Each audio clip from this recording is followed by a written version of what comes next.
If you enjoyed this video, be sure to hit that sub button for more amazing content. Now, let's jump straight into the video. What's good, YouTube, and welcome back to the Bofino One podcast, and I'm your host, Bofino One, and as you guys can see from the title here, that we're going to be talking about how landlords are left holding the bill for unpaid rent.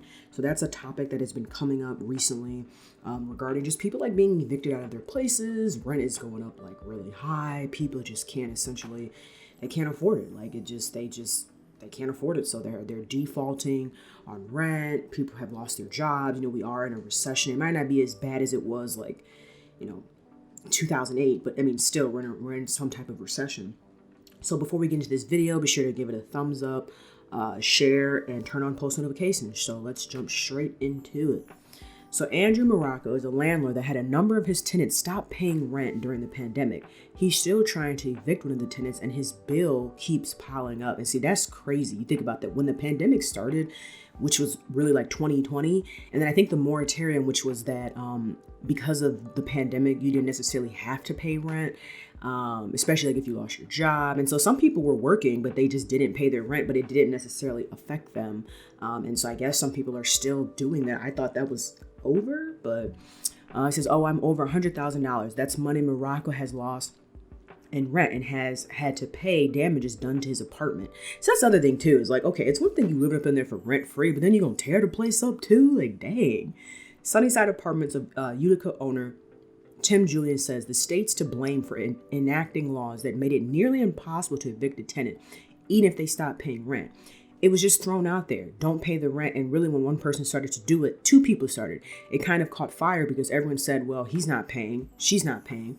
Why do I have to pay? He said. And I kind of feel that, though, a little bit, because it's like you're going to work, you're spending all this money.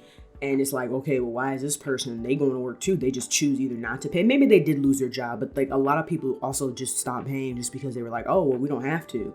And so it's not affecting their credit scores. It's not necessarily affecting anything because of what's going on with the moratorium and the pandemic. So it's like, why do I need to keep paying? I think that was like the mindset of a lot of people. Evicting someone wrongfully can result in the landlord being sued for up to 3 times the amount of money they're owed.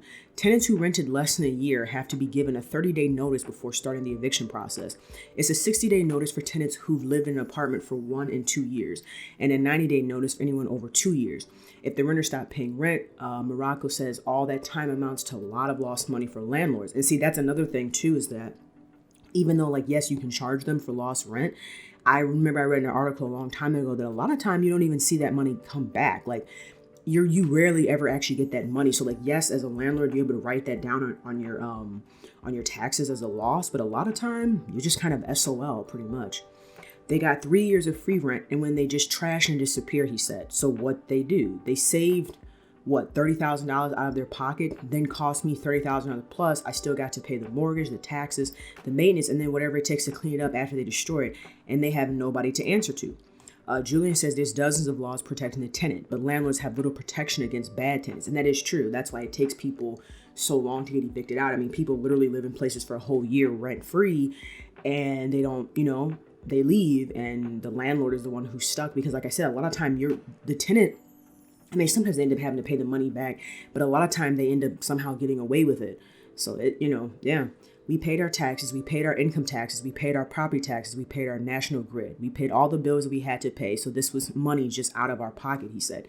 If someone came into my home and stole the amount of money they stole off my kitchen table, I got to tell you, they'd be in jail for a long time. But for some reason, this is not treated the same way.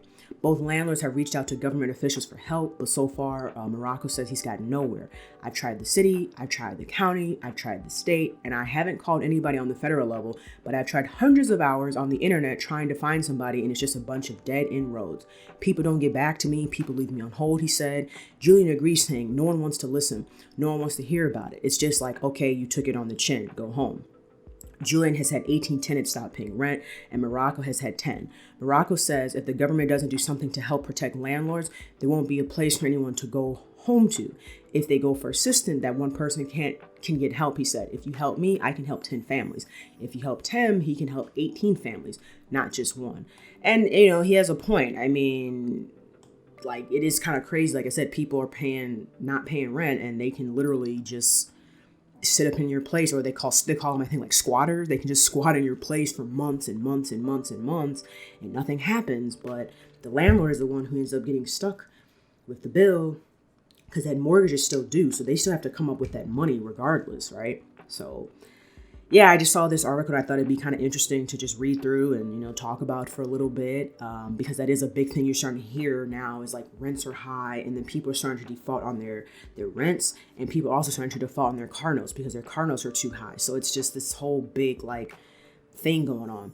But let me know your guys' thoughts about this down below in the comment section. If you enjoyed the video, be sure to drop a like, comment, share, and subscribe, and I'll catch you guys in the next one. Peace.